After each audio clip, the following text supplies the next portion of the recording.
श्रीराम यावर्षीच्या रामनवमी उत्सवाची जी व्याख्यानमाला वर्षप्रतिपदेपासून सुरू आहे, आज त्या व्याख्यानमालेचं 5वं पुष्प आहे. आज आपण श्री एकनाथ महाराजांचं चरित्र ऐकणार आहोत आणि आजचे वक्ता आहे आपल्या सर्वांचे माहीत असलेले, या मठाच्या परंपरेशी खूप लहानपणापासून जोडलेले आणि असे एक चिंतक, मराठी साहित्याचे उत्तम सेवक श्री श्रीकांत कुंभराजवाले. मी त्यांना विनंती करतो की त्यांनी स्थान ग्रहण करावं.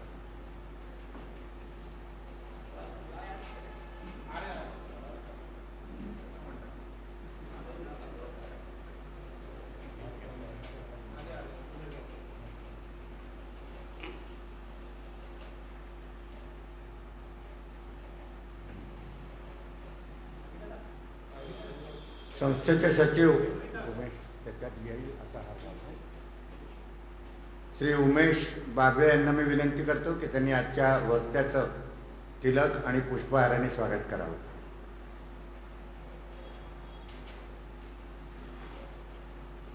जय जय रघुवीर समर्थ.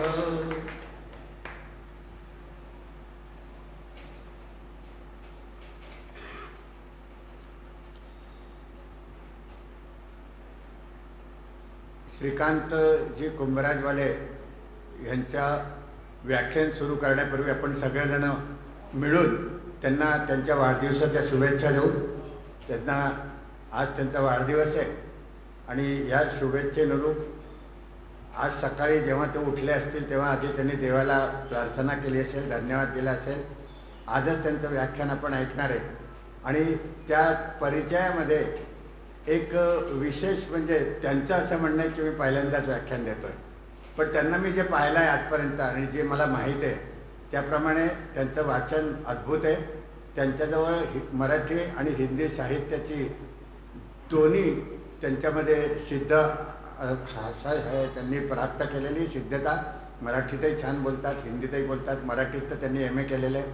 मराठीचं वाचनही त्यांचं जबरदस्त आहे. AG ऑफिसमधून ते सेवानिवृत्त झालेले आहे आणि मराठीतच त्यांनी 1985मध्ये MA केलेलं आहे आणि या दृष्टीने मराठी हा विषय त्यांना अत्यंत प्रिय आहे. स्वतः उत्तम कवीसुद्धा आहे. AG ऑफिसमध्ये असताना एखाद्या त्यांच्या मासिकाचं संपादनसुद्धा त्यांनी केलं आहे. त्यांचे काही लेख आहेत. सगळ्यात त्यांची मोठी विशेषता की अत्यंत बाल्यकाळापासून मराठी साहित्य सेवेशी त्यांचा संबंध आलेला आहे. शारदोपासक मंडळ जी इथली सगळ्यात जुनी संस्था आहे किंवा शरद व्याख्यानमाला, याच्याशी ह्यावेळी हयात असलेल्यामध्ये सगळ्यात सिनियर श्री कुंभराजवाले आहेत. त्या शरद व्याख्यानमालेचा पूर्ण इतिहास त्यांना मुखोद्गत आहे, कारण 50 वर्ष त्यांनी त्या शरद व्याख्यानमालेमध्ये उपस्थिती आपली दिली आहे. असे हे आजचे वक्ता आज आपल्यासमोर श्री एकनाथ महाराज यांचं चरित्र वर्णन करणार आहे. काल आणि परवा आपण जे 2 व्याख्यानं ऐकली ते एकनाथ महाराजांनी लिहिलेलं भावार्थ रामायण हाच विषय होता. आता एकनाथ महाराजांचे इतर साहित्य आणि त्यांचं चरित्र, त्यांचं जीवन हे सगळं आज आपल्याला ऐकणार आहे. जास्त वेळ न घेता मी त्यांना विनंती करतो की त्यांनी आपलं व्याख्यान सुरू करावं.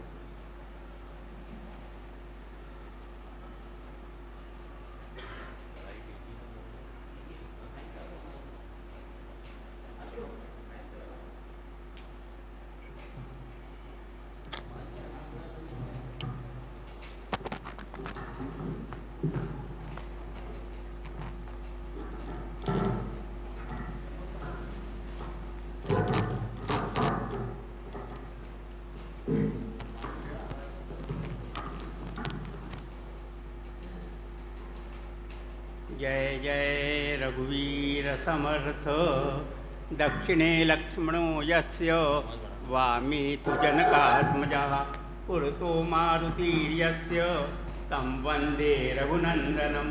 शुकासारखे पूर्णवैराग्य ज्याचे वसिष्ठा परिज्ञान योगेश्वराचे कवी वाल्मिकासारखा मान्यायसा नमस्कार माझा सद्गुरु रामदासा.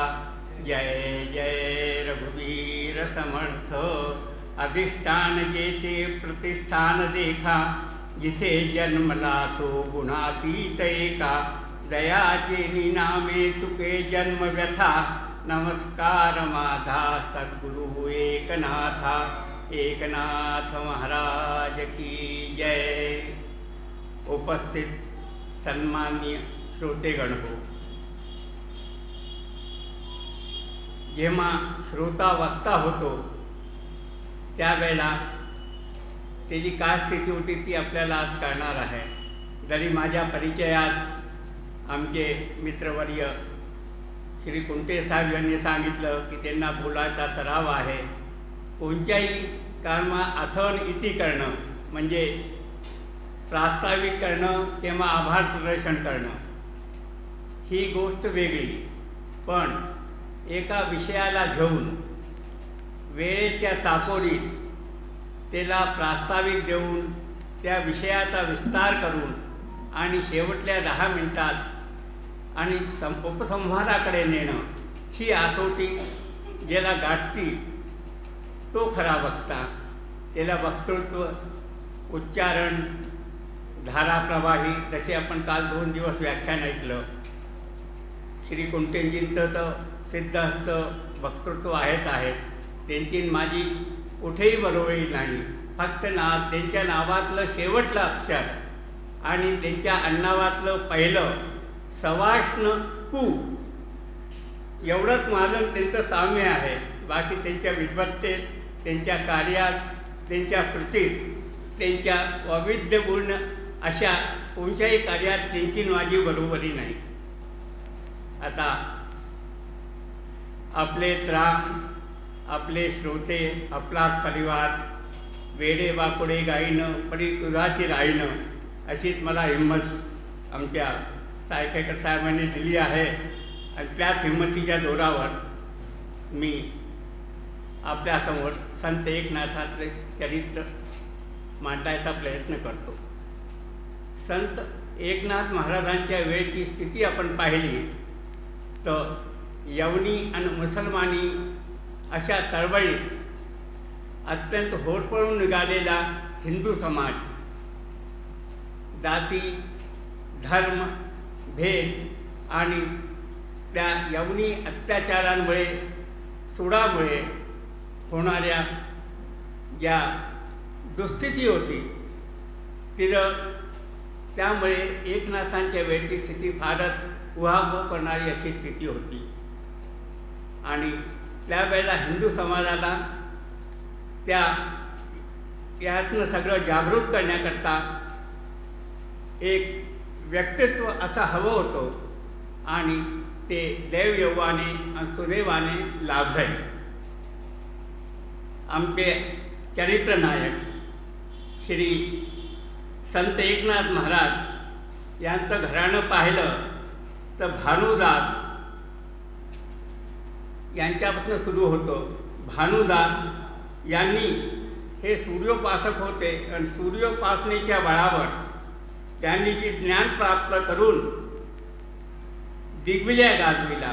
म्हणजे भानुसारांच्या वेळेला विजयनगर साम्राज्याचे त्यावेळचे अधिपती फिराज रामराजा यांनी विठ्ठलाची मूर्ती पैठणातनं विजयनगरला नेली आणि त्या विजयनगरला नेल्यामुळे तिथे एक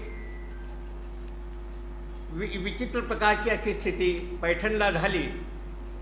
भानुदास महाराजांनी तेथे जाऊन आणि विजयनगर साम्राज्याच्या त्या अधिपतींना भेटून ती विठ्ठलाची मूर्ती परत आणली आणि ती पुन्हा पैठणला स्थापन केली.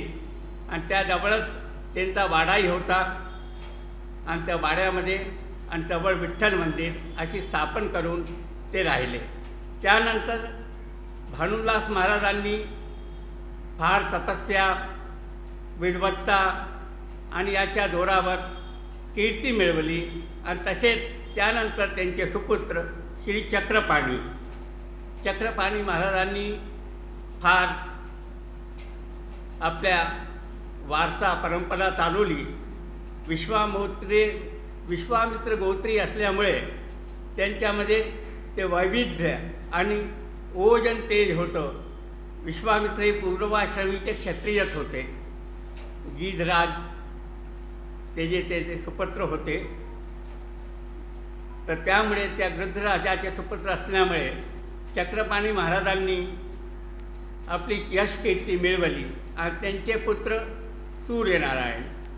सूर्यनारायण म्हणजे संत एकनाथ महाराजांचे पिताश्री. सूर्यनारायण आणि रुक्मिणीच्या पोटी संत एकनाथ महाराजांचा जन्म शके 1450 म्हणजे इसवी सन 1455 असं म्हटलं जातं. पण 1455 साली त्यांचा जन्म झाला. यामध्ये थोडंसं लोकांमध्ये संभ्रम आहे आणि विवाद आहे. पण त्यांचा जन्म 1450 ते 1455 या दरम्यान झाला असं म्हटलं जातं. त्यांचा जन्म मूळ नक्षत्राचा. मूळ नक्षत्रावर जन्मल्यामुळे ते जन्मतात त्यांचं पितृछत्र हरपलं. आणखी सूर्यनारायण अस्त झाले आणि रुक्मिणीबाई म्हणजे त्यांच्या मातोश्री त्याही काही दिवसांनी निवृत्त झाल्या. आजी आजोबांनी बाळ एकाला पाळलं. पुढे वाढत खेळत दौडत आणि त्यांच्या घराण्याच्या परंपरेप्रमाणे त्याला शिक्षण देण्यात आलं. चिमुकल्या गोष्टी आई सांगायची. आजोबा त्यांना परंपरागत शिक्षण द्यायचे. घरी गुरुजी यायचे, तेही त्यांना वेद इत्यादी शिकवायचे आणि त्यातनं श्लोक वगैरे हे शिकवून संस्कृत सुभाषित धर्मग्रंथाचे पठण याचं मनन चिंतन त्यांचं सतत बालपणापासूनच चालत होतं. पण 6 वर्षाचे असताना त्यांच्या मनात भगवत प्राप्तीसाठी सद्गुरू व्हावा अशी त्यांना इच्छा झाली. पण आता सद्गुरू कुठे मिळणार, काय मिळणार, त्या बालवयात सद्गुरू काय असतं हेच कळत नाही. पण त्या बाल एकाला तो ध्यास लागला होता. आजी आजोबाच्या लाडामध्ये तो वाढत असताना जवळच असलेल्या पिंपळेश्वराच्या मंदिरात गोदावरी तीरी ते जाऊन बसायचे. आणि त्यांना एकदा असं अदृश्य असा आवाज ऐकू आला, अरे तू देवगिरीला जा, देवगिरीला जाऊन तुला तुझे सद्गुरू प्राप्त होतील. 6 वर्षाचं वय, एका कुठे जाणार, काय करणार, देवगिरी कुठे, त्याला पैठणच्या पुढला भूगोल माहीत नव्हता. पण त्याला सतत 3 वेळा तोच शब्द ऐकू आला. तर त्याला वाटलं हा काही ईश्वरीय संकेत आहे आणि त्यामुळे तो सद्गुरू कोठे हे पाहण्याकरता तो निघाला. पैठणमध्ये फिरत असताना एका मंदिरात एक पौराणिक बुवा बसले होते. त्यांना जाऊन विचारलं, का हो इथे देवगिरी कुठे? म्हणे देवगिरीचा फार मोठा किल्ला आहे, तो दूर आहे आणि तुला बेटा तिथे जाता येणार नाही. त्यामुळे तुम्ही देवगिरी मला सांगा. त्यांनी देवगिरीत असं वर्णन, आता त्यांनी सांगितलं आणि त्या बालमनाला कसं काय कळलं असेल. पण तो एक ध्यास घेऊन निघाला. ध्रुवासारखी त्यांची स्थिती होती की देव कुठे भेटेल तो हिंस्र पशूंना जाऊन विचारायचा, जो भेटेल त्याला, मला देव कुठे भेटेल. तो ध्यास आमच्या एकनाथ महाराजांना लागला आणि त्यांनी देवगिरीच्या बाजूला जाण्याचा निश्चय केला. जाता जाता 2 दिवस आणि 2 रात्र फिरून 5व्या दिवशी ते देवगिरीला पोहोचले. पण इकडे आजी आजोबाची स्थिती, हा 6 वर्षाचा पोर आईवडिलाविना आम्ही कसा तरी पाळला तळ हातावर सांभाळून. पण आता कुठे गेला, काय गेला, पण आता काय करावे, कुठे जावे रडून रडून त्यांची फार दुस्थिती झाली. पैठणला प्रत्येकाला विचार का तुम्ही आमच्या एकाला पाहिलं का, पण एका कुठे भेटणार. एका तो आपल्या उद्दिष्ट साधण्याकरता निघून गेलेला होता. जाऊन देवगिरीला तो विचारू लागला की इथे कुठे जावं, काय करावं. भूक लागलेली. तर दर गुरुवारी तिथे त्या देवगिरी किल्ल्याचे जे किल्लेदार होते जनार्दन देशपांडे, ते जनार्दन देशपांडे दर गुरुवारी अन्नछत्र चालवत ब्राह्मणांकरता सर्वांकरता. बहमनी साम्राज्य होतं, पण त्यावेळेला त्या शास्त्रोक्त सात्विक विचारांच्या ब्राह्मणाला किल्लेदार म्हणून त्या बहमनी राज्याच्या त्या धागेदारांनी त्यांना किल्लेदार म्हणून ठेवलं होतं आणि त्या किल्ल्यावर ते दान धर्म करत राहायचे. एकाही तिथे पोचला आणि एकाने काय करावं काय नाही, कुठे माझे सद्गुरू असतील काय असेल, एक एक करून दान धर्म सगळा निपटला. दिवस अस्ताला जाऊ लागला. सणसणाट झाला. आणखी जनार्दन महाराज एकटेच तिथे उभे होते. त्यांनी पाहिलं की हा पोरगा एकटा कसा काय उभा आहे. त्यांनी बाळा तो कुठे, तुझे आई वडील कुठे काय. त्यांनी सांगितलं मी पैठणहून आलो, मला आई वडील नाहीत. जनार्दन स्वामी हळहळले, हा पोरगा एकटा पैठणहून आला, तुला काय उद्दिष्ट काय. नाही म्हणे मला माझ्या सद्गुरूंना भेटायचं आहे. ते त्यावेळेलाही नेटवर्क होतं, पण ते ईश्वरी संकेताचं नेटवर्क असं होतं की जसा यांना संकेत मिळाला होता एकनाथ महाराजांना की तुझा जे गुरु देवगिरीला भेटेल, तसंच त्यांना वाटलं की काहीतरी. तर म्हणे तुझं नाव, तुझं वडिलांचं नाव त्यांनी सांगितलं. सूर्यनारायण कुलकर्णी माझ्या वडिलांचं नाव, माझ्या आईचं नाव रुक्मिणी आहे, आणखीन चक्रपाणी हे माझे आजोबा, आजी आजोबांनी मला ठेवलं.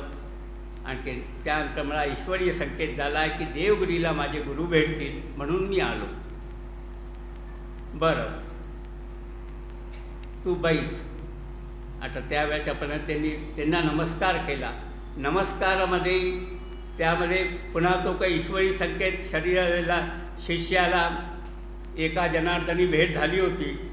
तर त्यांनी डोळ्यात चमक आली, अरे तू एकानं ये, मग तू कुठे इथे राहशील, तुझी राहायची काय व्यवस्था. नाही म्हणे मी काय कुठे राहील, आपल्याकडे काही काम असेल तर मी इथे करून राहीन आपल्या. त्यांनी म्हटलं की आपण किल्लेदार एक पोरगं इथे राहिलं तर काय. तर त्यांनी त्याला सांभाळलं. तो म्हणे मी बनेल तशी आपली सेवा करेन आणि मी इथे राहीन. कुलकर्णी नाव ऐकलं, ब्राह्मण होतात. जनार्दन स्वामींनी त्याला ठेवलं. तो इमानेद्वारे त्यांची समर्पित भावे सेवा करायचा. का की सद्गुरू आहे हा त्याला संकेत मिळाला आणि यांनाही तो शिष्य आहे हा संकेत मिळाला. म्हणजे त्यांनी कुठेही त्याला आडखाटी केली नाही. सकाळी तो जनार्दन स्वामींच्या पूर्वी उठायचा, त्यांचे पूजेचं सगळं साहित्य लावून द्यायच्या, त्यांची स्नानाची तयारी आणि त्यानंतर त्याचं पूजे साहित्य करून त्यांना पूजेमध्ये सहकार्य करायचा. त्यानंतर इतर ते सांगतील ते काम केल्यानंतर त्यांच्याबरोबर त्यांच्या दप्तरात किल्लेदार होते, दप्तरात जायचा, तिथेही काम करायचा.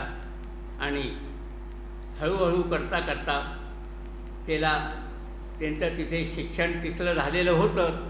अक्षर छान, बोलणं छान, उच्चारण स्पष्ट, सुभाषित, वेद मंत्र यांनी जनार्दन स्वामीवर त्याची अशी छाप पडली की जनार्दन स्वामींनी एकाला आपला मनोमन शिष्य असं मानलं. पण त्याला हे वाटलं की इतका सात्विक सरळ स्वभावाचा माणूस जनार्दन स्वामी असून हे यवनी साम्राज्याची चाकरी का करतायत. आता गुरुला हे असं विचारायची हिंमत तर नव्हती, पण ती मनात त्याच्या विचार घोळत राहिला. पास्तू पण तो काम करत राहिला आणि त्याच्याबरोबर करता करता करता करता त्यांनी त्याला हिशोब शिकवला. हिशोब शिकव, हा तू रोज हिशोब लिहत जा. बरं म्हणे, हिशोब लिहत जाईल. मग काय करत जा, म्हणजे घोडसाळा होती, घोडेस्वारी, अश्वारूढी एकनाथ स्वामींना शिकवली असं त्यांच्या चरित्रात येतं आणि त्यांना ती येतही होती. त्यामुळे एक रात्री हिशोब लिहिता लिहिता एकनाथ महाराजांना असं वाटलं की आपल्या हिशोबात काहीतरी चुकतं आहे आणि ती चूक होती फक्त एक पैकी. एक पैकी चूक असताना कुठे मिळेल काय मिळेल करता करता एक प्रहर गेला, 2 प्रहर गेला, 3रा प्रहर केला आणि 4थ्या प्रहरी जनार्दन स्वामींच्या प्रातःकाळी उठायची, पंचवशात उठायची वेळ झाली. त्यावेळेला त्यांनी एकनाथ महाराज टाळी वाजवली. मिळाली माझी चूक एक पैकी. त्यांना म्हणा, इथे कोणी नाही, इतका आनंदात एका आहे. एका काय झालं म्हणे, मिळाली चूक. कशाची चूक म्हणे, एक पैकी. इतक्या तू 3 प्रहर एका पैक्या करता तू हो म्हणे धुंदलो मी. एक पैकी चूक म्हणजे चूक आणि ते आपण सांगितलं इमाने काम करायचं. त्यांनी टाळी वाजवली आणि त्यांनी म्हटलं, अरे तू एक लक्ष देऊन आणि इतकं हिशोबाचं काम करतोय, हेच एक लक्ष दे तू त्या परमेश्वराकडे लावलं तर तुझं किती जीवनाचं कल्याण होईल. तो म्हणे, महाराज आपली जशी आज्ञा, आपला जसा आदेश असेल तसा मी पुढे चालेल. असंच एकदा करता करता जनार्दन स्वामी पूजेत असताना त्यांना असं काही ध्यान लागलं की बाहेरची किल्ल्यावरती बाहेरच्या लोकांनी हल्ला केला.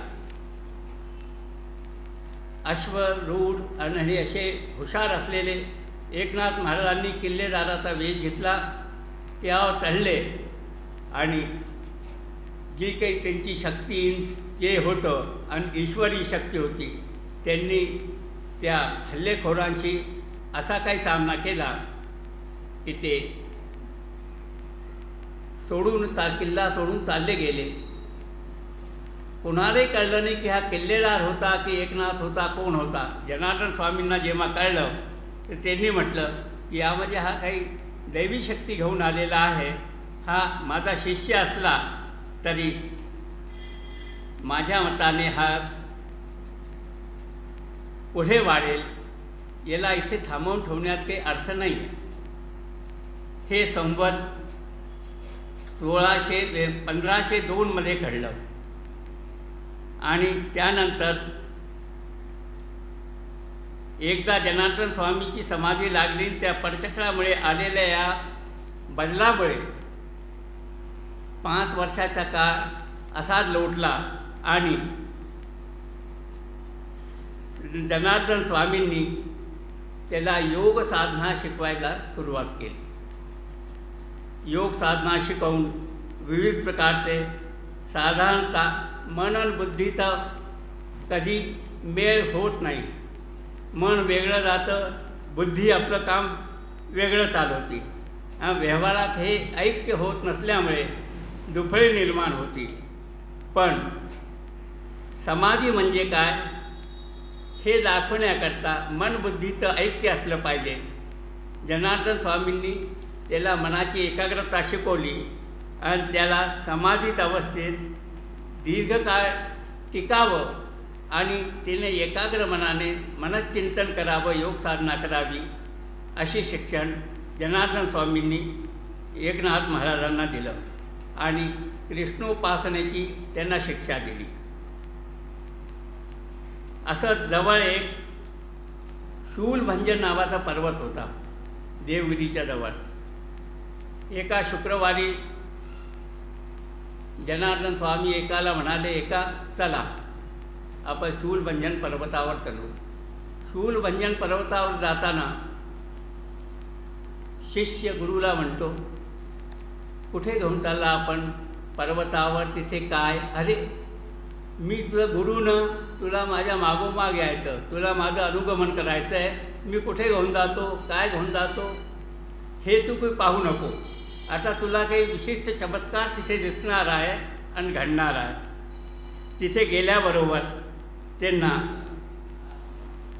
एक मलिन वेशातील, फाटकी कानटोपी लावलेला, काळा असा चोगा घातलेला, आणखीन कवड्याची मोठ्या मण्याची माळ घातलेला आणि असा एक मलंग आणि त्याच्याबरोबर एक पुत्र हे तिथे दिसलं.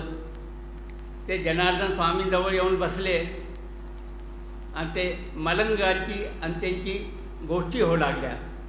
मोठ्यांच्यामध्ये बोलू नये म्हणून एका दुरून हे सगळं पाहत होता. त्यांनी पाहिलं काय चाललं. हा मलंग वेशातील हे सात्विक शुद्ध सोवळे ब्राह्मण, शुद्ध आणि स्वच्छ कपडे घातलेले हे मलंगाबरोबर काय गोष्टी करतायत. थोड्या वेळ काय गोष्टी काय चर्चा झाली असेल ते काही ऐकू आलं नाही. व थोड्या वेळाने त्यांनी आपल्या ह्याच्यातनं एक वाडगं काढलं आणि त्या वाडग्यामध्ये एक सुका भाकरीचा तुकडा टाकून आणि त्यांनी त्या जवळ असलेल्या कुत्रीचं दूध काढलं आणि ते दुधामध्ये ती भाकर कुस्करली आणि ती भाकर जनार्दन स्वामींना खायला दिली आणि त्या मलंगाने खाल्ली. कुत्रीचं दूध, मलंग आणि अजागळ वेशातला तो मलंग, आणखीन आपले सात्विक असे आपले जनार्दन स्वामी, सोळो ओळो मानणारे धर्मनिष्ठ ब्राह्मण, हे काय घडत आहे हे पाहून तो एकाला सात्विक मनाला ते पटत नव्हतं. हे काय घडत आहे काय नाही. आणि स्वामीचं म्हणाले की तुला काही इथे विचित्र दिसणार आहे. थोड्या वेळाने त्यांचं खाणं झालं. ते की उष्टमाष्ट लोभ त्याला वाडग्याला लागलेलं होतं. त्यांनी जनार्दन स्वामीला सांगितलं, जनार्दन स्वामी याला धुवून आणायला सांगा आपल्या शिष्याला. तो वाडगं घेऊन गेला आणि तिथल्या शूलभंजन पर्वताच्या वर असलेल्या डबक्यामध्ये त्यांनी ते टाकला तसला आणि तो वाडगं त्यांनी धुवून काढलं.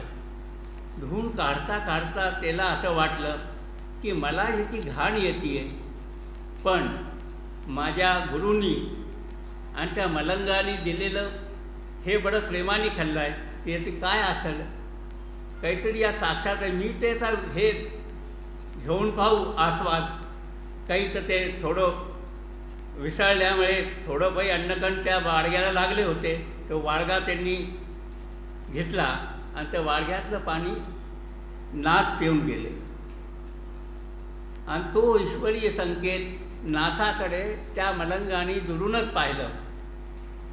आणखीन दृष्टारिष्ट झाली. हो म्हणे, जो सात्विक भाव तुझ्या गुरुमध्ये जनार्दन स्वामीमध्ये आहे तोच तुझ्यामध्ये. हा तुमचा गुरु शिष्याचा एकोपा. आणि त्या मलंगाच्या जागी त्यांना दत्तात्रय दिसले आणि ती कुत्री होती ती कामधेनू म्हणून त्यांनी दर्शन दिले त्यांना.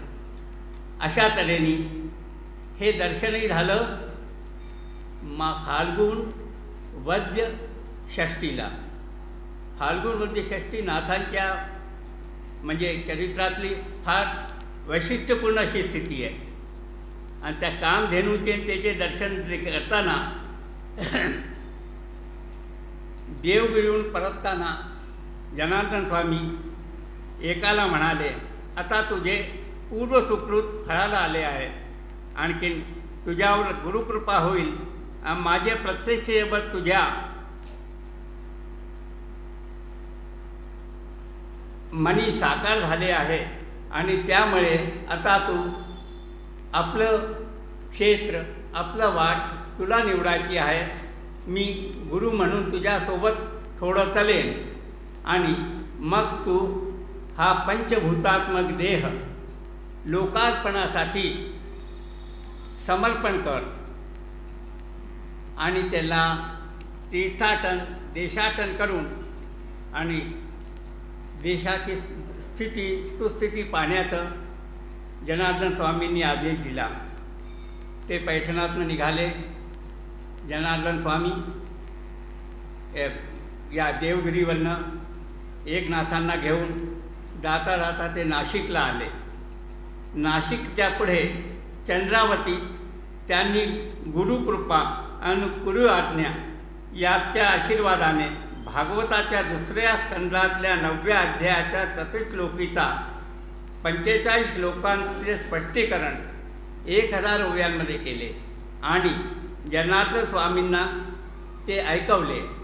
नाशिक क्षेत्री जनार्दन स्वामींना त्याच्या अंतस्थ असलेल्या दैवी अशा गुणांचा आणि योग्यतेचा परिचय झाला आणि त्याला साहित्य निर्मिती करण्याचा जनार्दन स्वामींनी आदेश दिला. चंद्रवतीहून गुरुशिष्य पंचवटीला आले आणि तेथून जनार्दन स्वामींनी एकनाथांना एक स्थाने देशभ्रमणाचा एकट्याने देशभ्रमणाचा आदेश दिला आणि एकनाथांनी देशाचा मानबिंदू हिमालयात जायचे ठरवले.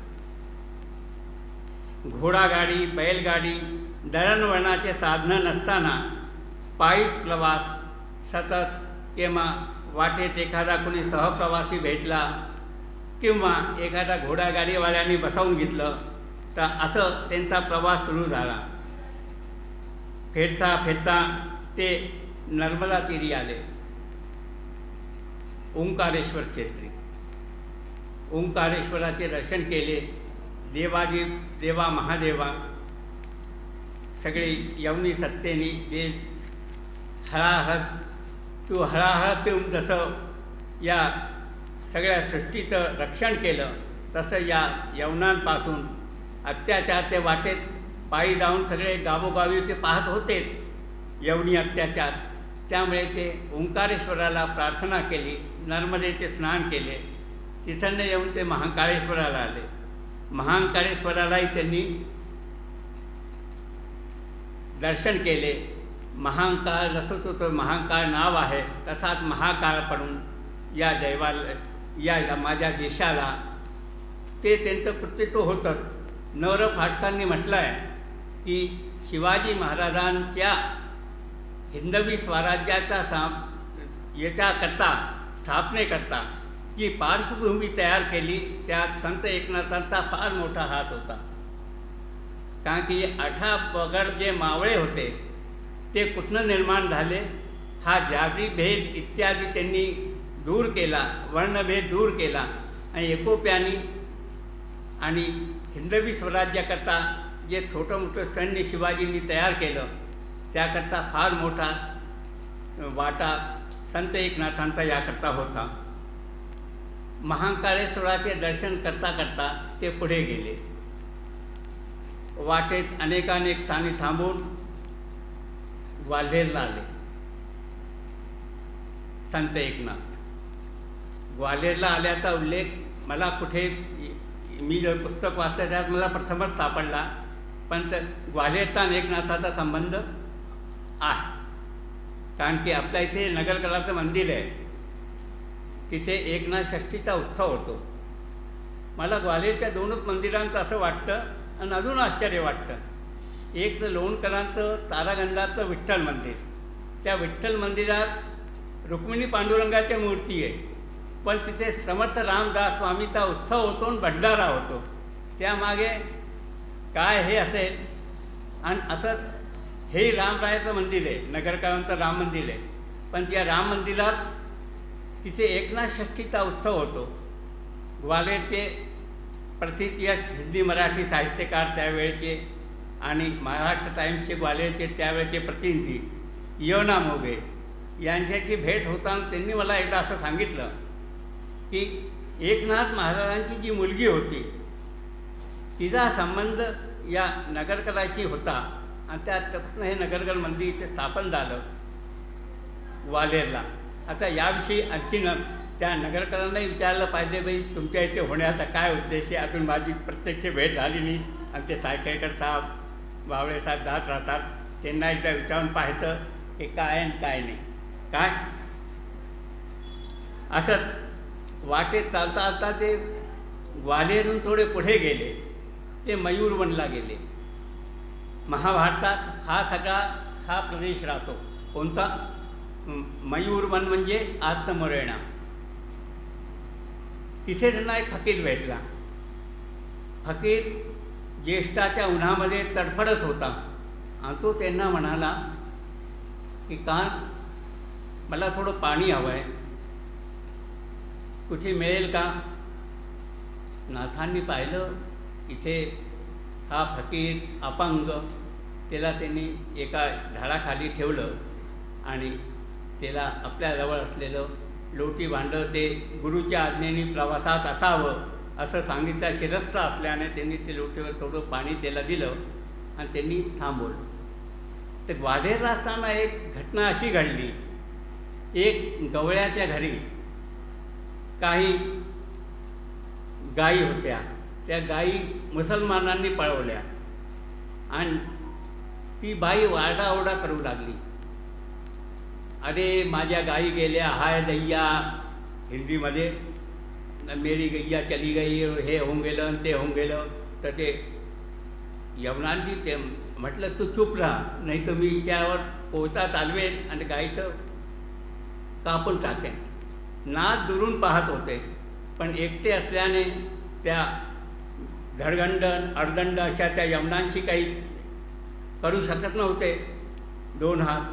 तर त्यांनी पाहिलं गेलं और तेने बोली इससे भी अपना घर चलाती हूँ, दूध मिलता है और मेरा परिवार चलता है, आता मी काय करूँ. नाथांनी आपल्या गुरुचं स्मरण केलं, अशा वेळी मी काय करूँ. ते एक चमत्कार झाला की त्या गायींच्या जागी त्या मुसलमानांना डुक्कर दिसू लागले. अरे ये तो हमने गाय पकड़ी थी, ये तो सुअर है. आणि त्यांनी ते सोडून दिलं. आता त्यानंतर ते नाथांच्या मनात आलं, गाय पळवलीन गायला मारतील, याचं दुःख त्या बाईला नव्हतं. तिला दुःख काय होतं की याच्यापासून जे दूध मिळेल ते विकून मी आपल्या शरीरात याचा चरितार्थ चालवते. म्हणजे प्रत्येकामध्ये काही स्वार्थ सिद्धी आहे का, भूतदया प्राणीदया ही माणसामध्ये उत्पन्न झाली पाहिजे. त्यानंतर फकीर म्हणाला की का रे, तुला तिथे तू त्यांच्याशी जाऊन प्रतिकार करू शकला नाही. ते म्हणे मी का प्रतिकार काय करणार, त्या 4-5 आर्दंड ते यवन आणि मी एकटा. एकनाथ महाराज म्हणाले की मी प्रतिकार करण्यात आपल्याला अशक्य होतो. तर म्हणे काही हरकत नाही, चालू दे, पण मला हे सांग की ते घडलं काय तिथे. म्हणे मला त्या गायींच्या राखी त्या यवनांना डुक्कर दिसलं. म्हणजे डुक्कर दिसलं ना, ते का दिसलं, तू आपल्या सद्गुरूंचं स्मरण केलं ना, त्याचा हा परिणाम होता. आणि त्यानंतर त्या फकीरांनी त्यांना त्या शूलभंजन पर्वताच्या मलंगाच्या वेशात असलेला दर्शन दिलं आणि सांगितलं की तुझ्यासोबत आहे, तू पुढे चल. नाथ आग्रा मथुरा करत मथुरेला पोहोचले, वृंदावनला पोहोचले आणि त्या तिथे गोपी कृष्णांच्या आणि त्यांच्या कृष्णावरती तू कृष्णा पदाची रचना करायची असं जनार्दन स्वामींनी सांगितलं होतं. तर तो तिथला त्यांना गोपप्रदेश म्हणजे कृष्णाचा, त्यामुळे त्यांना फार आनंद झाला आणि ते त्यांच्या मनामध्ये हे कंपोज होऊ लागलं. गवळणी, तिथलं वातावरण, दूध दही, पाळणे, देवाचं, हे सगळं त्यांनी आपल्या मनात भरवून घेतलं. आणि ते तिथनं पुढे जाता जाता हिमालयावर गेले. हिमालयाच्या जवळपास सगळ्या याचं दर्शन केलं. हे पुढे जात आहे, वेळही पुढे जात आहे म्हणून मी थोडं आवर्त घेतो. आणि त्यानंतर ते परतताना अयोध्येला आले. अयोध्येला काळा राम, गोळा राम, आणि त्यावेळेला जेही काही खंडित होता त्यात असा उल्लेख आहे की रामाच्या राजवाड्याचंही त्यांनी दर्शन घेतलं. ते राजवाड्याचं दर्शन घेऊन आणि सगळ्या नगपती हिमालयात रुद्रप्रयाग देवीचं दर्शन गदगद होऊन आणि अष्टविनायक 12 ज्योतिर्लिंग उत्तर हिंदुस्थानात जितके ज्योतिर्लिंग होते त्यांचे दर्शन करून आणि ते परतताना वाटेत भाषा बदलत होत्या. उर्दू मिश्रित हिंदी त्यांना होती. खाणपीण आणि या सगळ्या बदल होता ते परत महाराष्ट्रात आले. इकडे त्यांचे आजी आजोबा दुःखाने होते, कुठे गेला काय गेला. आणि ते आल्यानंतर जनार्दन स्वामींनी एका पुराणिक बुवांची भेट घेऊन असं सांगितलं की एकनाथ सूर्यनारायण कुलकर्णी या नावाचा एक पोरगा आमच्याकडे आहे आणि तो इथनं यात्रा करून तो परतत आहे. जनार्दन स्वामींजवळनं एकनाथांच्या आजोबांनी हे लिहून घेतलं की आता तो कुठे जायचं नाही, आता पैठणला स्थायिक व्हायचं. पैठणला ते स्थायिक झाले आणि त्यांनी तिथे राहून मनन चिंतन प्रवचन प्रबोधन भागवतावरती त्यांनी तिथे आणि याच्यावर सगळ्या टीका करत आणि प्रवचनात देवाच्या कृपेने त्यांना भक्ती देवी सरस्वती आणि लक्ष्मी प्रसन्न होती. घरामध्ये दान अन्नदान दानदान ज्ञानदान हे सगळं चाललं होतं सतत. अशात त्यापासून मग त्याच्या भगवत चिंतनात ते असताना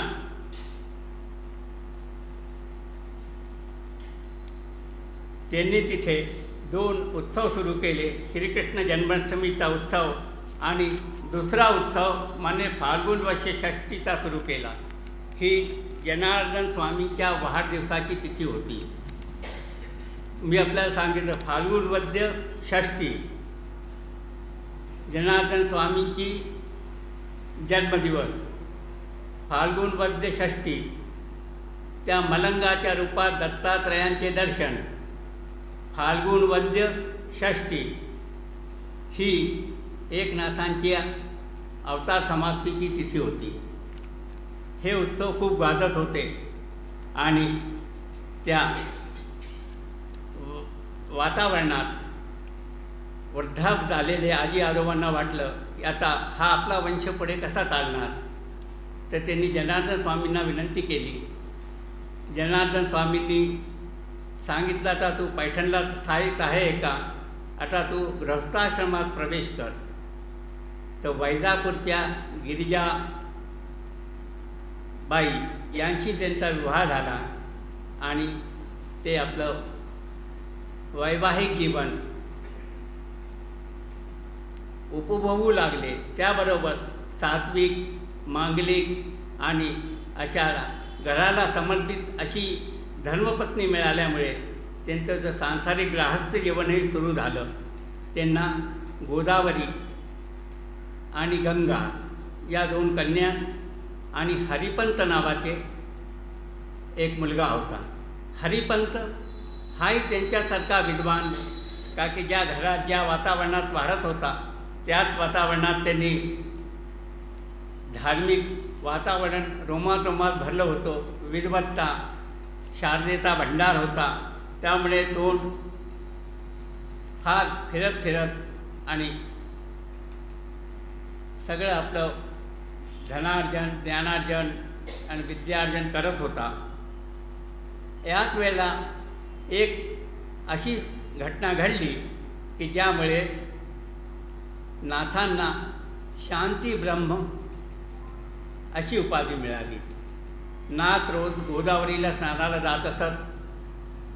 सकाळी ते स्नानाला गेले आणि परतताना अर्थात यवनी लोकांची तर खुरापत सवय असतील ना, माडीवर बसलेल्या त्या यवनाने त्यांच्यावर पान थुंकलं, पिचकारी मारली. नाथांनी हरे शिव हे काय झालं, अरे कोणाची चूक झाली असेल नाथ पुन्हा गोदावरीवर गेले. परत आले. पुन्हा गोदावरीवर परत आल्यावरती पुन्हा तीच कळलं. असं करता करता असं म्हणतात की 108 वेळा त्यांना ते गोदावरीचं स्नान करावं लागलं. नाथ थकले नाही, पण थुंकता थुंकता त्या यवनाचे होठ जरूर थुकले आणि ते थकल्यामुळे तो खाली आला आणि नाथांना म्हणाला की महाराज मला क्षमा करा.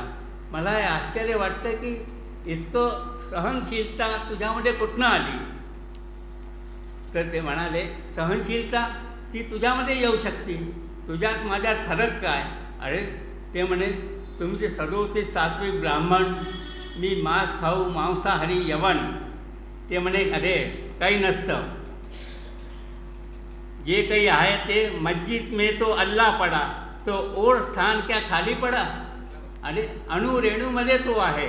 काय चारों का नमाजों का तो और वो क्या चोरों का, एका जनार्दन का बंदा, जमीन आसमान भरा खुदा. हा ईश्वर सर्वव्यापी आहे. काय आणि सर्वात व्यापलेला आहे. इतर यवनांवर तर प्रभाव झाला नाही, पण तो नाथांचा भक्त झाला आणि समर्पित व्हावे त्यांनी त्यांना नमस्कार केला. यवनाच्या ईश्वराच्या रूपाने दया, क्षमा, क्रोध, सौजन्य, आर्जव, अहिंसा, सहनशीलता इत्यादी गुणांचा त्यावेळच्या हिंदू समाजाला नाथांच्या या गुणांचा परिचय झाला आणि नाथांबद्दल त्यांचे फार श्रद्धा वाढली. कर्नाटकातून एका सावकारांनी त्यांना दृष्टांत देऊन एक विठ्ठलाची मूर्ती नाथांना आणून दिली. त्याकडे त्यांनी तयार केली आणि जेव्हा तो तिथे स्थापन करू लागला कर्नाटकात, तर सावकार तर त्याला सांगितलं तू इथे स्थापन करू नको, ही मूर्ती इथे जाऊन पैठणला जाऊन एकनाथांना दे आणि तिथे स्थापन होईल. आणि तिथे जाऊन त्यांनी तिला स्थापन केलं. आणि नाथांच्या परी एक ती विजयमूर्ती विजयनगरहून आणलेली होती, विजय विठ्ठल. त्याबरोबर दृष्टांत होई विठ्ठलाची मूर्ती तिथे स्थापन करण्यात आली आणि तिथे रोज भजन, चिंतन, हवन इत्यादी सगळं होऊ लागलं. नाथांची जी भूतदया प्राणीदया होती, एकदा सहज गोदावरीहून येताना ज्येष्ठाचा कडकडीत महिना, एका महाराचं पोट उन्हामध्ये तडफडत ते पडलं होतं. ती मजुरी करणारी त्याची आई ती त्याच्याकडे लक्ष देत नव्हती. तेवढ्यात नाथांचं लक्ष केलं आणि तिचं दुर्लक्ष झाल्याने ती म्हणे माते तू हे काय करती. आणि त्यांनी त्याला अरे तुम्ही हे काय करता महाराज, आम्ही महार लोक. म्हणे महार का, याच्यात रक्ताचं माझ्या रक्त करून पाहिलं तर रक्ताचा रंग एक, मी तू एक, याच्यामध्ये तो जीव असतो, माझ्यातही तो जीव असतो. तर मग नाथांनी तिला कडेवेळ करून तिच्या स्वाधीन केलं. पण त्यावेळेला गंगेवरनं गोदावरीनं येणाऱ्या इतर ब्राह्मणांनी ते पाहिलं आणि त्यांना ते हे काय महाराला शिवला एकनाथ, अरे हिच्याशी संबंध ठेवणं ठीक नाही. तर सगळ्यांनी ते थोडी दूरी ठेवून वागू लागले. अशात अनेक घटना त्यांच्या याच्यात या जातीभेदाच्या आणखी समाजाला आपल्याजवळ करण्याविषयी झाल्या. राणू महाराजाची लेक, तिच्याकडे जाऊन त्यांनी जेवण केलं. आता बडी विचित्र स्थिती होती, पण अशा अनेक ठिकाणी त्यांनी एका म्हातारीकडे जाऊन नाथांसारखा पुण्यात्माला जेवण दिलं तर सहस्र भोजनाचं पुण्य लाभेल असं त्यांना कुणी सांगितलं. ती म्हातारी त्यांच्याकडे आली, महाराज तुम्हाला भोजन घालायचं आहे. तर म्हणे हो येईन मी. ते तिच्याकडे गेले. हरिपंत बरोबर होते, म्हणजे मुलगा त्यांचा. मुलाचं त्यांचं अगदी पटत नव्हतं. काय मुलगा जातीभेद तो परंपरावादी होता, विद्वान होता, विद्वत्ता होती, हुशार होता, पण त्यांना नाथांचंही अगदी पटत नव्हतं. तो त्यांच्याबरोबर तिथे गेला आणि म्हणाला की माझ्या बाबांना तू जेवायला बोलवलं आहे, पण जेवण मी तयार करेन, की बाबांना वयोमानाने सोसत नाही. तर त्यांनी जेवण तयार केलं, नाथ जेवले आणि एक पत्रावळ उचलली, नाथांचं जेवण झालं. तर दुसरी पत्रावळ, तिसरी पत्रावळ अशी तळत करता करता सहस्त्र पत्रावळी नाथांच्या हरिपंतांनी बाहेर फेकल्या आणि त्या महारणीला सहस्र भोजनाचं पुण्य लाभलं. या सहस्र भोजनाचं पुण्य लाभल्यामुळे तिला तर ते जे समाधान आत्मिक झालं ते झालं, पण हरिपंतांना आपल्या पित्याची विद्वत्ता आणि योग्यता कळली. या प्रकारे अनेक कार्य करून आणखी आमचे संत एकनाथ महाराज पुढे वाढत राहिले. एकदा अनेक अशा घटना आहे. काशीहून येताना एकदा हे रामेश्वरला आपण जाऊन गंगाजळ अर्पण करू असा त्यांनी विचार केला. पण ते काशीला जाऊन गंगाजल अर्पण करायचं तर वाटेत एक गाढव, त्या गाढवाला तृषार्त होऊन तो तडफडत होता. नाथांनी आपल्या जवळची ते कावडीतलं गंगेचं पाणी त्याच्या तोंडात ओतलं. त्यांचे सहप्रवासी ते तीर्थात, अरे नाथ, आपण कुठनं आणली, प्रयाग किती मागे राहिली, रामेश्वर कुठे आहे, आता परत जाऊन तू गंगा आणशील का? ते म्हणे, का? आपण समजतो का भूतदया, प्राणीदया हेच आपलं हे न, ते हे याला दिलेलं, गाढवाला पाजलेलं पाणी ते रामेश्वराला पोचेल. हो, तुम्ही पहा, तुम्हाला पुढे राहतं, तुम्ही पहा, माझा रामेश्वर हा. अशा अनेक घटना त्यांच्या जीवनात घडल्या. एक घटना असेच ते एकदा प्रवचन कीर्तन करत असताना एक मलंग असा मळकट टोपी लावलेला 10-12 वर्षाचा पोरगा कान टोपी लावून आला आणि एका खांबाला टेकून बसला आणि सगळं भागवत वगैरे सगळं ऐकल्यानंतर सगळे गेल्यावर, सगळं मंदिर रिकामं झाल्यावर नाथांनी म्हटलं, हा कसा बसला आहे? अरे तू कसा बसला रे? महाराज, मला इथेच राहायचं आहे आणि रोज इथेच आनंद घ्यायचा आहे. तुझं नाव काय? म्हणे, माझं नाव श्रीखंड्या. श्रीखंड्या?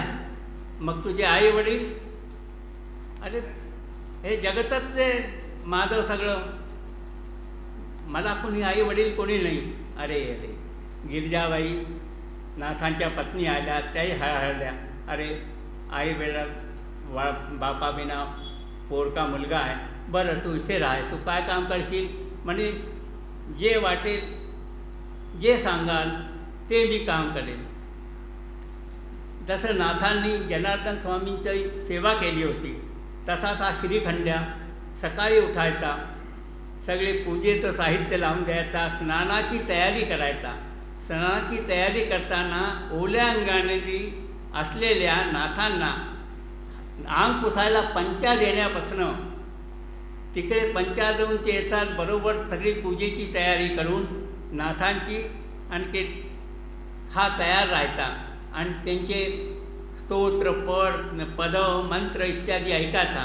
त्यानंतर त्यांच्याबरोबर पुन्हा गोदावरीला जायचा मध्यान्नाच्या वेळेला आणि त्या मध्यान्नाचं स्नान करून कावड घेऊन त्याच्याबरोबर पाणी घेऊन यायचा.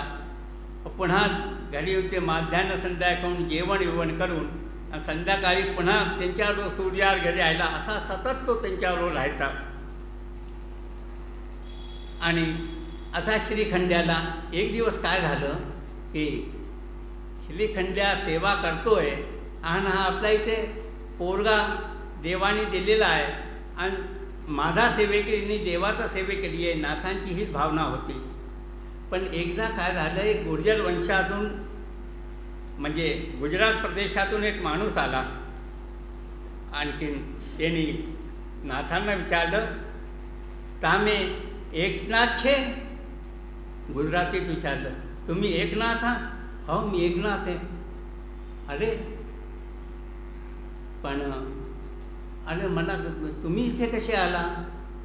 त्याला गुजरातीत यांना त्याला मराठी येत नव्हतं यांना हे त्यांनी म्हटलं श्रीखंड्याला बोलवावं. तो गुर्जर प्रदेशातला आहे आणि तो कदाचित यांच्याही काही गोष्टी करवेल आपला दुभाषा म्हणून. त्यांनी म्हटलं तुम्ही बसा. तो श्रीखंड्याला आवाज दिली. श्रीखंड्या कामात असेल म्हणून ती येत नसेल म्हणून त्यांनी पाहिलं. त्यांनी तोडक्या पोडक्या मराठीत विचारलं आणि त्यांनी तोडक्या पोडक्या गुजरातीत मराठीत उत्तर दिलं. म्हणे एक रात्री मी बसताना रणछोडदासजीचे मी दर्शन रणछोडदासजीचं मंदिर आहे गुजरातला. रणछोडदासजीचं दर्शन करताना म्हणजे कृष्णाने जेव्हा जलसंघाच्या वेळेला रण सोडून गेले ते म्हणून ते रणछोडदासचं मंदिर झालं. तर त्या मंदिरात त्यांनी दर्शन करून तर त्यावेळेला मला त्या रणछोडदासाने सांगितलं अरे मी इथे नाही आहे. मग तू कुठे? अरे म्हणे मी महाराष्ट्रातल्या पैठणातल्या एकनाथाच्या घरी आहे. अरे म्हणून मी इथे मी त्याला घ्यायला आलो. नाथ श्रीखंड्या श्रीखंड्या श्रीखंड्या असा आवाज देत होते. नाथांच्या सात्विक आणि मृदू स्वभावाला धक्का पोचवणं की मी देव बनूनही त्यांच्या घरी चाकरी केली हा धक्का माझ्या भक्ताला लागावा म्हणून श्रीखंड्या बनलेल्या नाथ श्रीकृष्णांनी तिथं अंतर्धान झाले आणि ते परत जाऊन रणछोडला झाले. ते म्हणे की श्रीखंड्या येत नाही आहे. गिरजाबाई हळहळल्या की हा कुठे गेला श्रीखंड्या काय झालं. अशी ती श्रीखंड्याची देवाची म्हणजे देवाची भक्त देवाची सेवा करत नाही तर देवही भक्ताची सेवा आराधकाचं आराध्याच्या प्रती निष्ठा असती. ती निष्ठा समर्पित असली तो देवही येऊन याच्या घरी सेवा करत राहतो. नाथा घरी ही विठू माऊली येऊनी भेटते पाणी. कबीर नाथा घरी ही विठू माऊली येऊनी भटते पाणी. राम वाहला शेरे विसतो कबीर वा गातो गाणी. चोख्या गोऱ्या घरी या चकेल कुटडवितो तल्लीन हो अंतरी. आणि देवाचाही देव करतो भक्ताची चाकरी. देव असो की देश समर्पित भाव असला तर त्या देवाला किंवा देशाच्या प्रती एक आत्मबल वेगळंच येतं. आणि ते आत्मबल आता आमच्या सागरालासुद्धा एवढ्या अमापन असीम सागरासुद्धा आव्हान करण्याचं देशाप्रती मातृभक्ती देशभक्ती असल्यामुळे सागराला प्राण तळमळ त्याला ओरडायलासुद्धा ओरबाडून काढला आमचे स्वातंत्र्यवीर होते.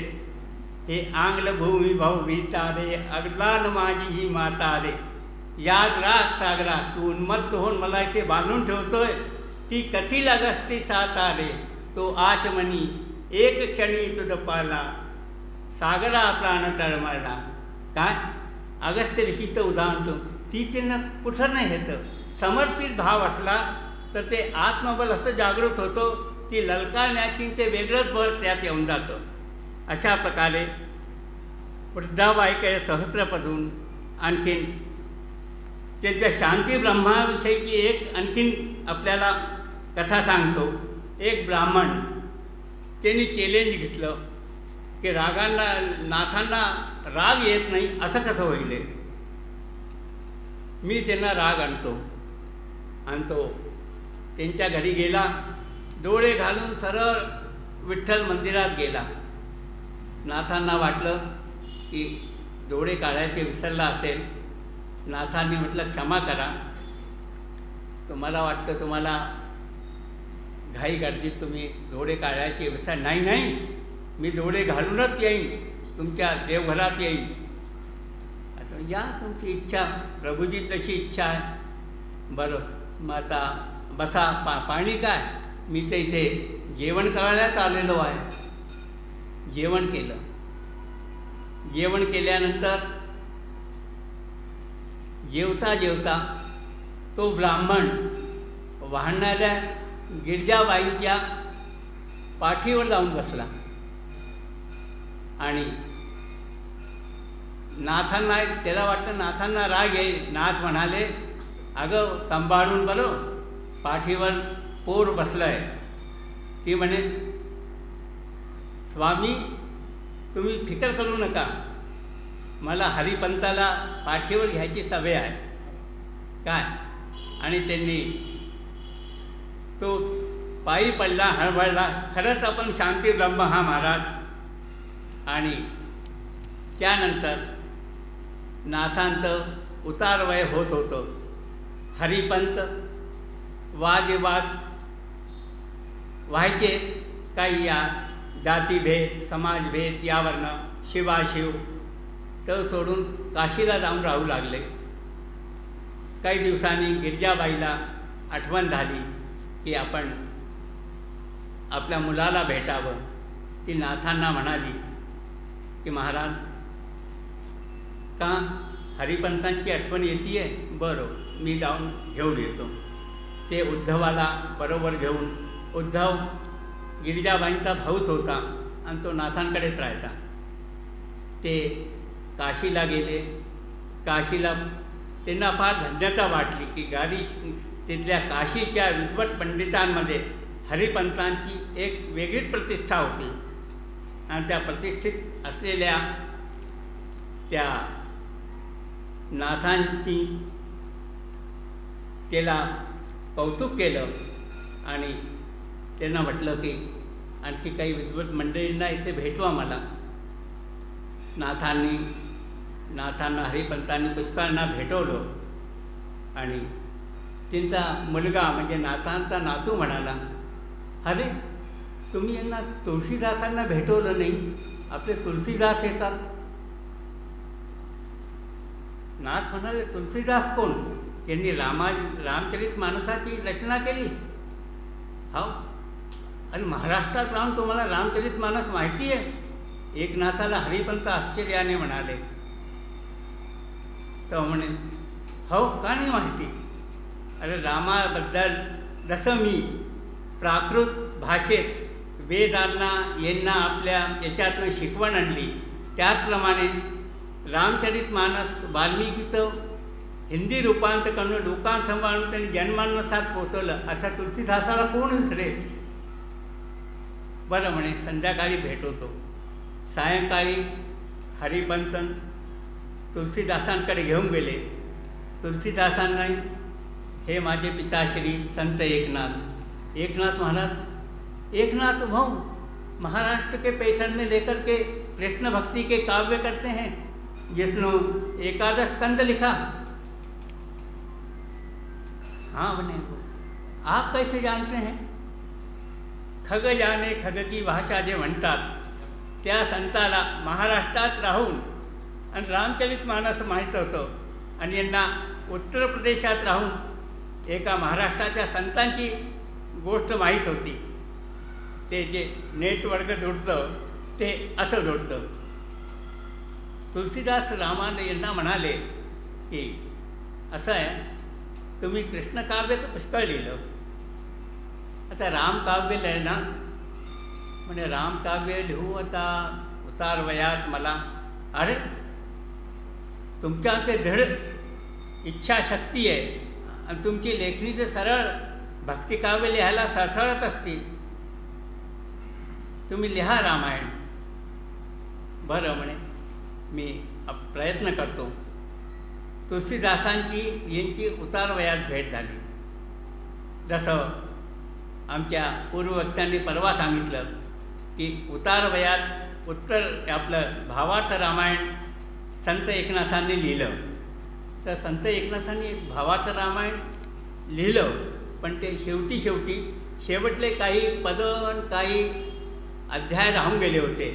ते त्यांच्याकडे एक आश्रित म्हणून राहणारा गायबा नावाचा जो सेवक होता, ज्याचा कालही याचा उल्लेख केला, सांगितलं की आता महाराज भावाचं रामायण तर पूर्ण करा आपण.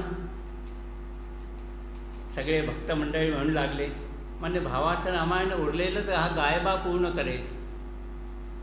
म्हणजे गायबा हा अजागर हो म्हणे, आणि माझ्या हयातीतच पूर्ण करेल. गायबा उद्यापासून लेखणी घेऊन तू लिहायला सुरुवात कर. एकनाथाची आज्ञा आणि गायबात उत्पन्न झालेलं आत्मबल आणि त्या एकनिष्ठेने गायबाने ते लिहून दाखवलं. आणि ते भावार्थ रामायणातलं ते शेवटले पद ते गायबानी लिहिले की एकनाथांनी, हेच लोकांना कळलं नाही. मूकम करोती वाचालम पंगुम लंघयते गिरीम जसं म्हणतात, त्या एकनिष्ठेने कार्य करणाऱ्या त्या गायबाच्या तोंडून त्यांनी ऐकलं आणि ते कृतार्थ झाले. एकनाथांना फक्त 64 वर्षाचं आयुष्य लाभलं होतं आणि त्या 64 वर्षाच्या वयात त्यांनी अनेक कामं केली. एकनाथ भोगवादी संसारात राहून कमलपत्रात प्रमाणे त्यागी होते. गुरुशरणाशिवाय त्यांचा एक क्षणही वाया गेला नव्हता. त्यांनी देवगिरीवर असताना गुरुचरणावर जन्ममरण अर्पण केले होते. त्यांचा लिंगदेहच गुरुकृपेने भस्मसात झाला होता. पृथ्वीच्या पाठीवर कोणाचेही अहित त्यांनी कधीच चिंतले नव्हते. त्यांना शारीरिक व मानसिक कष्ट देणाऱ्यांनाही त्यांनी गंभीरपणे पचविले होते आणि त्यांचा उद्धारही केला होता. असे हे सकलोक उद्धारक, सुरत, भूत दयावल्लभ व भक्त शिरोमणी संत एकनाथ महाराज सगळ्यांच्या गळ्याचा ताईत बनले होते. आणि आता त्यांचा आपल्या आयुष्याचा वेळ जवळ आला होता, असा ईश्वरीय संकेतही त्यांना मिळाला होता. त्यांनी जाण्याच्या 3-4 दिवस आधीच सांगून दिलं होतं. त्यावेळा त्यांचे भक्त मंडळी संगती सगळे गोळा होत होते.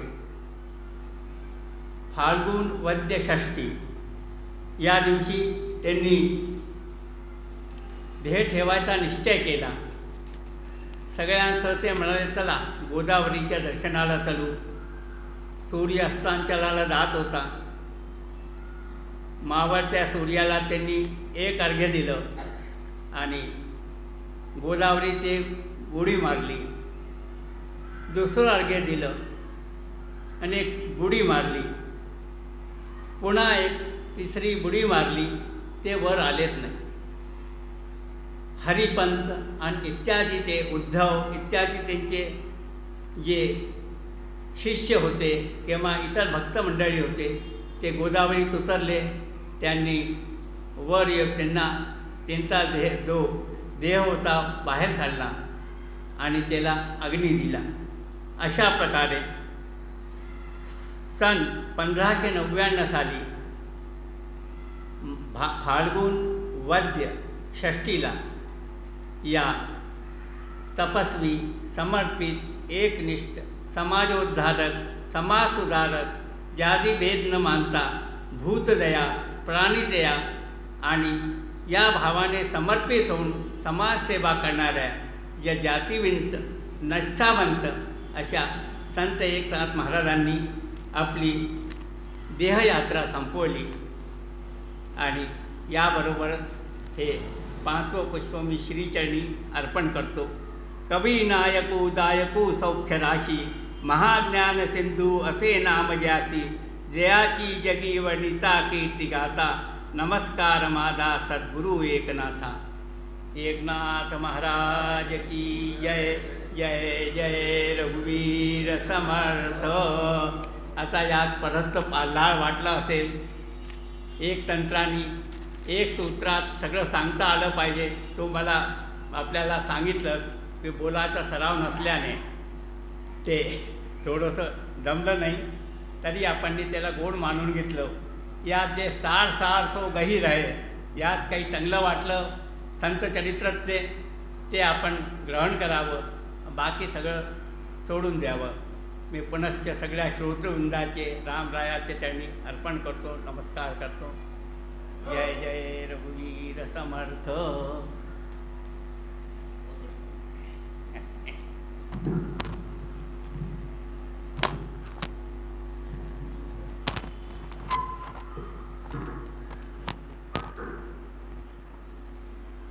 सोडण्यासारखं काही त्यांनी ठेवलंच नाही आहे. संपूर्ण चरित्र अत्यंत अध्ययनपूर्ण विवेचन आज आपल्याला ऐकायला मिळालं. हे त्यांची नम्रता आहे की ते पुन्हा पुन्हा असं म्हणतात की मला बोलायची सवय नाही, मी सांगू शकत नाही. पण खरोखर एकनाथ महाराजांचं अगदी सुरुवातीपासून आणि त्यांनी जलसमाधी घेईपर्यंतचं चरित्र अगदी उत्तम रीतीने त्यांनी आपल्याला सांगितलं. खरंच खूप आनंद आला. एकनाथ महाराज हे महाराष्ट्राचे प्रस्थानत्रयीपैकी एक मोठे संत होऊन गेले, ज्याची बरीचशी माहिती लोकांना नव्हती. आज श्रीकांतजींनी खूप छान त्यांच्या चरित्राची गाथा आपल्याला ऐकवली. श्री शिवसमर्थ गोसेवा मठचे जरी ते एक निष्ठावान कार्यकर्ता आणि जुने कार्यकर्ता असले तरी समाजाच्या वतीने मी त्यांचे मनपूर्वक आभार व्यक्त करतो. त्यांनी आपल्या मनातनं ही गोष्ट काढून टाकावी की मी वक्ता नाही आहे. त्यांनी खरोखर आज खूप सुंदर विवेचन केलं. संपूर्ण इतिहास एकनाथ महाराजांचा आमच्याजवळ पोहोचवला. असाच त्यांच्या पुढच्या एखाद्या विषयावर आपण त्यांचं पुन्हा व्याख्यान ठेवू, कारण अध्ययनशीलता हा एक त्यांचा विशेष गुण आज आपल्याला दिसला. मी त्यांचे पुन्हा मनपूर्वक आभार व्यक्त करतो. व्याख्यानमाला 16 तारखेपर्यंत सतत चालणार आहे. उद्या डॉक्टर नरेश त्यागी यांचं व्याख्यान आपण मागे एकदा ऐकलेलं आहे. आ गए राम या विषयावर उद्या त्यांचं व्याख्यान होणार आहे. आजप्रमाणेच उद्यासुद्धा बरोबर 7 वाजता आपण सगळ्यांनी इथे उपस्थित राहावं. हिंदीचे व्याख्याता आहे ते चांगले विद्वान आहे, विचारक आहे, चिंतक आहे आणि खूप कुशल वक्ता पण आहे. त्या दृष्टीने त्यांचं व्याख्यान इतर लोकांनीसुद्धा ऐकावं म्हणून मला तुम्हाला सगळ्यांना एक विनंती आहे की आणखीन येता येता बरोबर 1-1, 2-2 लोकांना आणलं. थोडासा फरक हा पडतो की एवढ्या मोठ्या वक्त्याला बोलवलं आणि त्याच्यासमोर उपस्थिती नसली तर आपली एक प्रकारे कमतरता दिसते. आणि म्हणून मी पुन्हा तुम्हाला सगळ्यांना विनंती करतो की बरोबर उद्या संख्या वाढवायचा प्रयत्न करा. तुम्हाला ऐकायला जे मिळेल ते अगदी उत्तम असेल याची गॅरंटी मी घेतो, कारण नरेश त्यागी हे अत्यंत विद्वान असे वक्ता आहे. आपण त्यांना अनुभवलेलं आहे. पुनश्च उद्या आपण भेटू याच ठिकाणी संध्याकाळी 7 वाजता. उद्या, परवा आणि नेरवा 3 दिवस अजून उरले. आत्तापर्यंत जसे आपण आला तसे रोज येत राहा आणि ही व्याख्यान मला संपन्न करा.